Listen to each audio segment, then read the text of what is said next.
Okay, listen, I wasn't prepared for this. This show looked interesting, yes. So I got my new Hulu subscription and watched the first episode, but I didn't expect to be this enamored. First of all, hats off to the writing team that knows how to grab you in a cliffhanger at the end of the very first episode. I was already hooked. But I was pleasantly surprised by how good this storyline is. This is not just a bunch of beautiful women parading around in beautiful clothes, although it is that too, but the writing is exceptional. The directing is exceptional. The acting is exceptional. Ryan Murphy is actually out here in his director's bag, okay? Like seriously, there are some powerhouses in this thing. Okay, we understand that. Let's start with the GOAT, Miss Glenn Close. That is the girl. She is a legend. She is Hollywood royalty. And they did her right in this role. It's perfect for her. And the writing doesn't take her into any strange time warps, while also not being insensitive to her being the seasoned guru that she is. Followed me home.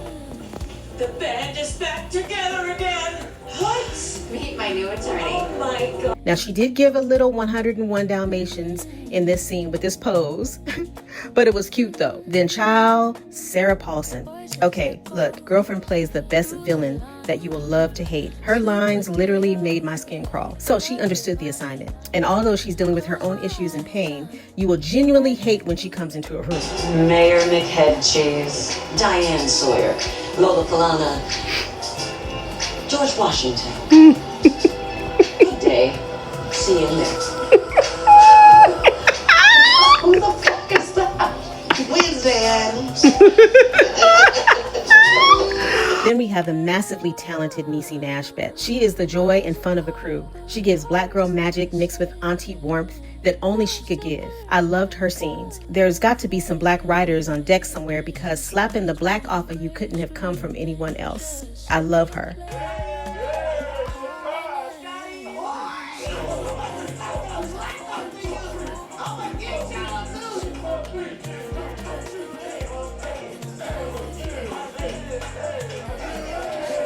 And thanks to her character for representing what single motherhood looks like. We are not all a monolith. She shows what she can do in that role while still being a boss. Then, drum roll please. Now, we've seen her in a couple small roles, but girlfriend came out swinging, okay? Kim Kardashian has been in some law books and some acting classes, okay? Because girlfriend kills this role. I don't want to be offensive by saying this, but I was pleasantly surprised that she was this good. She's not over trying and also not underperforming. She gives boss girl energy while tapping into real feminine vulnerability.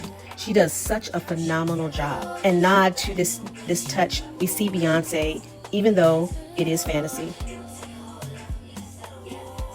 And then Naomi Watts is the homegirl that we all need in our lives. She gives balanced girl energy. She's part clinical, part fun, part reasonable, part spontaneous. She's the friend you need on speed dial. Then Tiana Taylor gives a good balance to the cast and hopefully will bring in younger women to watch. This show is going to be a cultural setter. The phrase used in the toast scene after winning their first case will be heard again. The victory fizz will be heard again. You heard that here first. Ladies, a toast, or as we call here after any huge win, A victory fizz.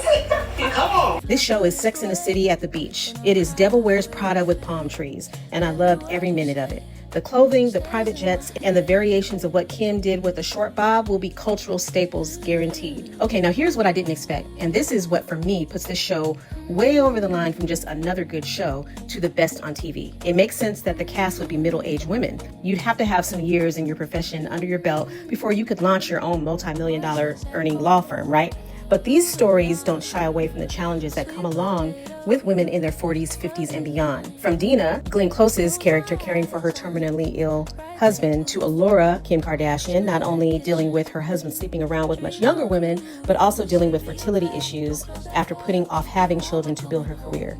This show, I promise you, is our generation's first wives club, because aging, baby, sometimes it can be the pits, okay? But this show somehow makes me feel more seen as a woman in my 50s with the unique challenges that come along with being a seasoned woman. This show is truly phenomenal. There are only 3 things that I didn't care for. Liberty walking with the lady divorcing the billionaire husband as he cried to her on the street. That rubbed me wrong. It was a bit harsh. It was giving I'm only in this marriage for the money energy. And it being the early part of the first episode, I was hoping that this was not going to be a man-beating session type of show. But they did swing back and cheer on the good guys that Liberty and Dina are with. So I appreciated that. Also, Allura teaming up with Milan, Tiana Taylor's character, is a hard no. Just like never. Just would never happen in real life. Hopefully they will adjust this in the storyline somehow and make this a little more believable for me, because it's just a no. Even if it does help Allura in her divorce, no. Lastly, and one thing I'm not sure will change, is the inability to binge this whole series. This is a gripe that I've had with Hulu for a while now. Now that I've gotten hooked after the first 3 episodes, they're going to string me along with only 1 measly episode per week for the rest of the season.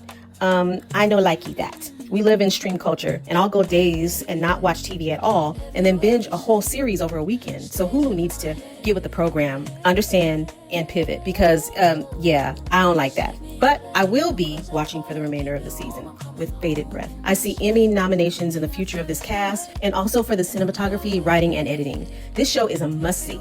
I'm already ready for season 2. Let's go. What do you think about the show? Are you watching, or are you planning on watching? Let me know in the comments, and let's meet up again here for the next episode. Let's go.